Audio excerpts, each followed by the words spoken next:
कोथळीला आपल्या मुक्ताबाईची यात्रा असते, दरवर्षी यात्रा असते आणि साहजिक मुली पण यात्रेमध्ये फिरायला जात असतात. तर संध्याकाळी मी गुजरातला होती, तिचा मला फोन आला की मम्मी मला जायचं. तर तिला म्हटलं तू घरचा जो गार्ड आहे त्याला सोबत घेऊन जा आणि सोबत माझा ड्रायव्हर असेल किंवा ऑफिसमध्ये काम करणारे 2-3 मुलं मी तिच्यासोबत पाठवले. तिथे तिच्यासोबत ज्या पद्धतीने वागणूक झाली किंवा तिच्यासोबत ज्या मुली होत्या, काही 17च्या म्हणजे 18 वर्षाच्या आतल्या होत्या, कृषिका पण आता 18ची झाली, 2 दिवस आधीच झाली, तर या सगळ्या 17-18 वर्षाच्या मुली होत्या. पण तिथे कोणी भोई नावाच्या मुलाने त्या मुली म्हणजे तिथे ते पाळण्यात बसायला गेला तर यांच्या मागे मागे ते फिरू लागले.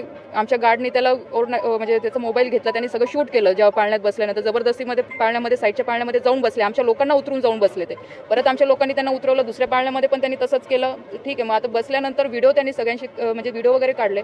नंतर जो माझा गार्ड गेलेला होता त्याला थोडी शंका आली, त्याने त्याचा मोबाईल घेतला की याने नेमकं व्हिडिओ काढला की काय केलं बघायला. तर त्या गार्डसोबत पण यांनी सगळ्यांनी दादागिरी केली, त्याची कॉलर पकडली, त्याला धक्काबुक्की केली आणि जवळपास 30-40 मुलांचा माहोल तिथे जमा झाला. आणि हे 2-3 लोक असल्यामुळे काही बोलू शकले नाही. त्या मुली पण तिथून घाबरून गेल्या. निघताना त्या मुलांनी ह्या मुलींना धक्काबुक्की केली.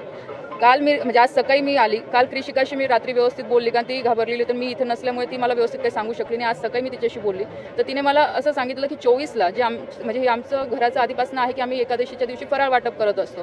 नेमकी मी पण त्या दिवशी नव्हती, मला पालला कार्यक्रम होता म्हणून मी सकाळी गेलेली होती. तर ती बोलली की त्या दिवशी म्हणजे मी तिला पाठवलं होतं फराळ वाटपला, तर त्याही दिवशी असाच प्रकार तिथे झाला. म्हणजे ते हेच मुलं तिथे आजूबाजूला तिचे फिरत होते आणि चुकीच्या नजरेने बघत होते. पण तिने लेट गो केलं की जाऊ दे, म्हणजे आता तिला पण एवढं नाही कळलं की काय. पण ह्या सगळ्या गोष्टी कुठे ना कुठे कनेक्ट होत आहे.